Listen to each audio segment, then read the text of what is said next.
Hi friends, ఈరోజు నేను పని మీద మదనపల్లిలోని నిమ్మలపల్లి సర్కిల్ దగ్గరికి వెళ్ళాను. నేనుండే బిల్డింగ్ ఎదురుగా ఒక చెట్టు కింద పెద్ద ఆయన ఒక చిన్న బండి మీద డబ్బాలలో ఏంటో తినేటి పెట్టుకో ఉన్నాడు. వ్యాపారం లేక ఎవరైనా వస్తారేమోనని అటు ఇటు చూస్తా ఉన్నాడు. చాలా సేపటి నుంచి చూసానా, కానీ ఆయన దగ్గరికి ఎవరు పోవడం లేక కొనుక్కోవడానికి. పొద్దున్న నుంచి కూడా సరిగా వ్యాపారం జరగలేదేమో పాపం. ఏదో ఒకటి కొనుక్కుందామని ఆయన కాడ నేను కూడా పోతా ఉన్నా, మీరు కూడా రండి. రోడ్డు దాటుకొని ఆయన కాడికి వచ్చిన ఎంతనో కనుక్కొని రేటు కొనడమే లేటు. ఆ పెద్ద ఆయన్ను తినేటేముండయి, వాటి రేట్ ఎంత అని అడిగినా ఆయన ఒక్కొక్కటి చూపిస్తున్నాడు. కొబ్బరి పొడితో చేసిన దిల్ పసంద్ 40 రూపాయలంట చూపిస్తున్నాడు చూడండి.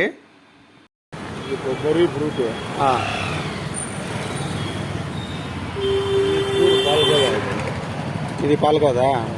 రెండోది వచ్చేసి కోవా దిల్ పసంద్ అంట, అది 60 రూపాయలు అని చెప్పినాడు.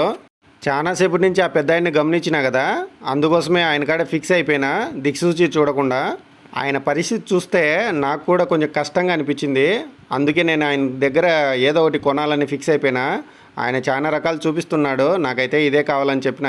చిన్న దిల్ పసంద్ అయినా పెద్ద దిల్ పసంద్ అయినా తూకం ప్రకారమైన ఇస్తాడంట, లేదంటే ఇట్లా రౌండ్గా ఉండేది మొత్తం సెట్ ఇస్తాడంట. కాకపోతే నేను ఆ కొబ్బరి పొడితో కాకుండా ఈ కవ్వదే ఇచ్చేయండి అని చెప్పిన. కట్ చేసి ఇవ్వాలా ప్యాకింగ్ చేసి ఇవ్వాలా అన్నాడు. కట్ చేసి ప్యాకింగ్ చేసి ఇవ్వని చెప్పిన.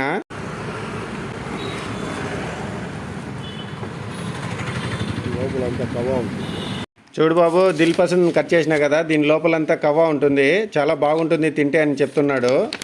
మొత్తానికైతే దిల్ పసంద్ను 4 భాగాలుగా కట్ చేసినాడు.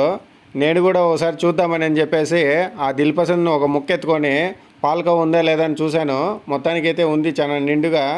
అది పెద్ద పెద్ద షాపు లాంటిది కాదు కదా, ఒక సర్వసాధారణమైన చిన్న తోపుడు బండి. అందుకే ఆయన కాడ పెద్దగా ప్యాకింగ్ మెటీరియల్స్ లేకపోయినా కూడా ఎంతో నీట్గా కట్ చేసి ఒక చిన్న ప్లాస్టిక్ కవర్లో వేసి ఇచ్చినాడు. ఇంకా బండి మీద పక్కనే ఉన్న డబ్బాల కాడికి వెళ్ళినా, ఆ డబ్బాలో ఏమున్నాయని తెచ్చి చూస్తే మొత్తం బిస్కెట్లు ఉన్నాయి. వీటిని కూడా ఒకసారి రేటు కనుక్కుందామని, ఎంత పెద్ద అయినా ఇవి అని అడిగితే, బాబు ఈ బిస్కెట్లన్నీ మేము తూకం ప్రకారమే చేసిస్తాము, 1/4 కిలో 60 రూపాయలు అని చెప్పినాడు. ఈ డబ్బాలో ఉన్న బిస్కెట్లు ఏం రకం పెద్ద అయినా నేను అడిగినాను. వాటిని కూడా నేను ఎప్పుడు తినలేదు, చూడలేదు. కాబట్టి ఆ పెద్ద అయినా ఒక బిస్కెట్ తీసుకొని శాంపిల్గా చూడు, ఇది మొత్తం క్రీమ్తో వస్తుంది అని చెప్పినాడు. ఒక్కొక్క బిస్కెట్ అడిగినా దాని గురించి చెప్తారు చూడండి ఆయన. ఇది రాగిది వెన్న బిస్కెట్. అది డబ్బాలో ఉన్న బిస్కెట్లు ఒక్కొక్కటిగా నాకు తెరిచి చూపించి మొత్తం వాటి రుచి ఎట్లా ఉంటుంది, అవి ఎంత బాగుంటాయి, దేంతో తయారు చేసినారని ఒక్కొక్కటి చెప్తున్నాడు. ఈ బిస్కెట్లన్నీ కలిపి మిక్సింగ్ ఇస్తారా అంటే ఇస్తాను అని చెప్పాడు. సరేలే, నాకైతే ఇది చూడడానికి బాగున్నాయి, తింటే ఇంకా ఎలా ఉంటాయో అని చెప్పేసి పెద్దయినా అన్ని బాక్సులలో ఒక్కొక్కటిగా అవి 4 అన్నీ ఒక కవర్లో వేసి ఇవ్వు అని చెప్పినాను.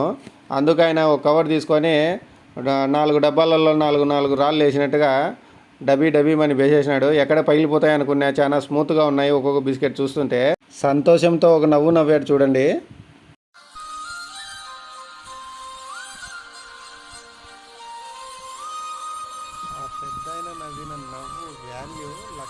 ప్యాకింగ్ నీట్గా చేసి ఇవ్వు పెద్ద ఆయన అంటే, ఏం కావు, ఇందులో కవర్లో వేసి నీట్గా ఇస్తున్నానని చెప్పేసి ఇచ్చాడు.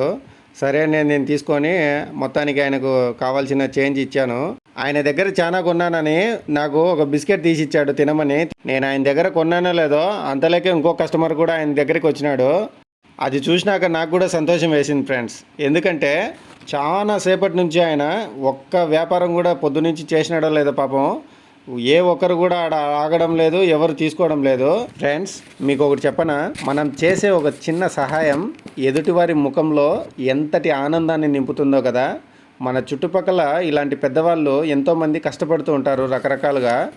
పెద్ద పెద్ద షాపుల్లోనే కాకుండా ఇలాంటి వారి దగ్గర కూడా కొనండి ఫ్రెండ్స్.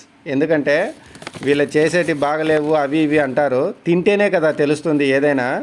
ఆ పెద్ద అయిన శ్రమ మీకు నచ్చినట్టయితే ఒక లైక్ వేసుకోండి, మన ఛానల్ను సబ్స్క్రైబ్ చేసుకోండి. Thank you friends.